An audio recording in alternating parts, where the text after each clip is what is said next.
5 মাসের এই সরকারের সময় দুর্নীতি বন্ধ করা যায়নি, বরঞ্চ দুর্নীতি বৃদ্ধি পেয়েছে। তারেক রহমান সাহেব প্রধানমন্ত্রী, তিনি চান না, অথচ দুর্নীতি সবাই করে। এটা কিভাবে হবে? নৈতিক দিক থেকে সরকার তার অধিকার হারিয়েছে দেশকে পরিচালনা। আমি জানি না একেবারে তৃণমূলের সব কিছুতে চাঁদা বন্ধ হয়েছে কিনা। চাঁদা বন্ধ করবে না বলে ইতিমধ্যে তারা ঘোষণা দিয়েছে।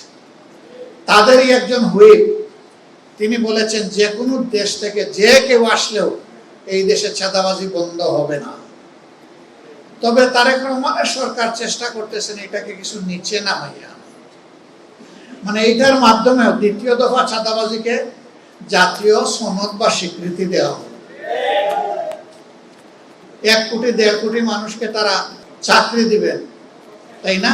তো অনেকে বলে যে চাকরি তো দিয়েই দিয়েছেন, আর দেওয়া লাগবে কেন? টেম্পু স্ট্যান্ডের চাকরি, কি চাকরি এটা বুঝেন তো আপনারা? চাকরি তো হয়ে গেছে। এই চাকরি তো আমাদের জনগণ চায় না। এই চাকরিকে এই দেশের জনগণ ঘৃণা করে।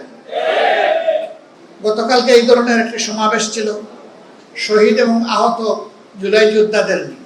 আমি সেখানে বলেছিলাম মাথা থেকে পায়ের পাতা পর্যন্ত ঘুণ পোকে ধরেছে এবং সরিষার মধ্যে ভূত আছে, অতএব ভূত তাড়াতে পারবে না এই সরকার। ধন্যবাদ জানাই তাদের দলীয় একজন সিনিয়র নেতা কালকে বলেছেন যে আমরা হতাশ। 5 মাসের এই সরকারের সময় দুর্নীতি বন্ধ করা যায়নি, বরঞ্চ দুর্নীতি বৃদ্ধি পেয়েছে। তিনি বলেছেন, এটা আমার কথা না। তার বাসায় সবাই দুর্নীতিতে লিপ্ত, একজন ছাড়া তিনি তারেক রহমান সাহেব। আমি বুঝলাম না, তারেক রহমান সাহেব প্রধানমন্ত্রী, তিনি চান না, অথচ দুর্নীতি সবাই করে। এটা কিভাবে হবে? আমরা দেখি তার ইশারায় সবকিছু চলে, তাহলে তার ইশারায় এটা বন্ধ হয় না কেন? আল্লাহ ভালো জানেন, মাথা থেকে পায়ের পাতা পর্যন্ত একই, সবকিছু একই কিনা আল্লাহ ভালো জানেন। আমরা দেখতে পাচ্ছি একই। ব্যর্থতার দায় যখন স্বীকার করলেন, তখন কি এই সরকারের আর ক্ষমতায় থাকার কোনো নৈতিকতা থাকে? নৈতিক দিক থেকে সরকার তার অধিকার হারিয়েছে দেশকে পরিচালনা। তিনি তো প্রেসের সামনে খোলামেলা বলেছেন, তো এটা তো গোপন কোনো কথা না। এটি হচ্ছে এই সরকারের আমলের বাস্তব চিত্র। ফেডারেশনের 12 দফা দাবি আমি দেখলাম এক এক করে, এবং এইখানে তার কিছু ফেস্টুনও টানানো আছে।